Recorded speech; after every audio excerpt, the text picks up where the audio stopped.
this lesson, we're going to carry on our strategy development discussion. Only now we're going to take it down a level and talk about the specific business strategy for a business unit or product line. So let's do it. Business strategy represents the competitive position of the company's offerings in the market served.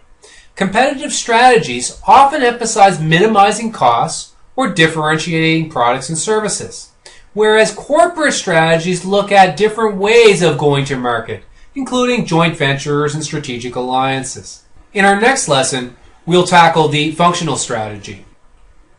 Low-cost strategies rely on economies of scale to minimize per unit costs, which enable the company to price products lower than the competition and still achieve a profit. So for instance, you can think about Walmart in this context.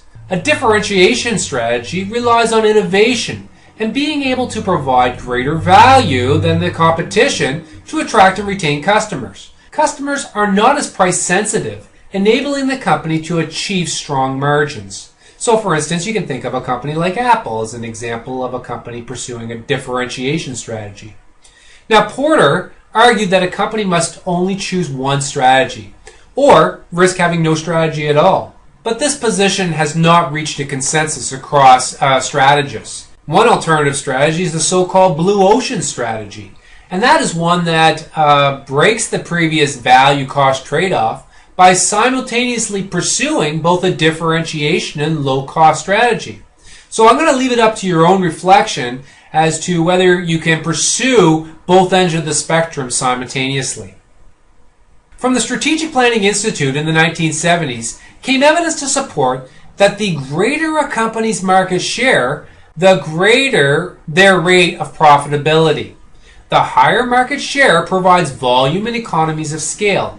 It also provides experience and learning curve advantages. However, there was also research that indicated that a low market share strategy could also be very profitable. By the early 1980s, the paradoxical conclusion that was reached was that high market share companies and low market share companies were often very profitable, but most of the companies in between were not. This was sometimes called the hole in the middle problem. According to Michael Porter, a firm must formulate its business strategy that incorporates either the cost leadership or the differentiation, or focus to achieve a sustainable competitive advantage to generate economic profits. Now, cost leadership targets the mass market and requires an aggressive construction of efficient scale facilities and tight controls over all costs. So, Walmart's, Southwest Airlines are two examples. The low-cost structure is the company's defense mechanism against competition, and it allows it to earn profits when the competition is intense. This low-cost structure creates a barrier to entry, and this strategy tends to generate market share as a result.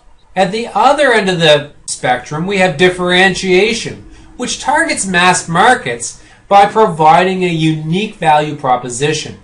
The company can then charge a premium for its offering. Customers tend to be brand loyal and less sensitive to price. Increased costs can be passed along to the customer. So once again, think of Apple or Nike as an example. This type of strategy creates an even stronger barrier to entry than the low-cost strategy. Cost focus aims to dominate a specific niche more efficient than any competitor. However, overall market shares tend to be small. Small private companies often enjoy cost advantage from having either lower overheads or better proximity to the local market. A differentiation focus strategy aims to dominate a specific niche with a unique product to better serve the needs of the customers in that specific niche. Narrow target market orientation strategies are largely adopted by entrepreneurial firms. They can find market niches that are small enough that large competitors are willing to let them go. The narrow orientation is often used when the market is highly fragmented, often early in the product life cycle.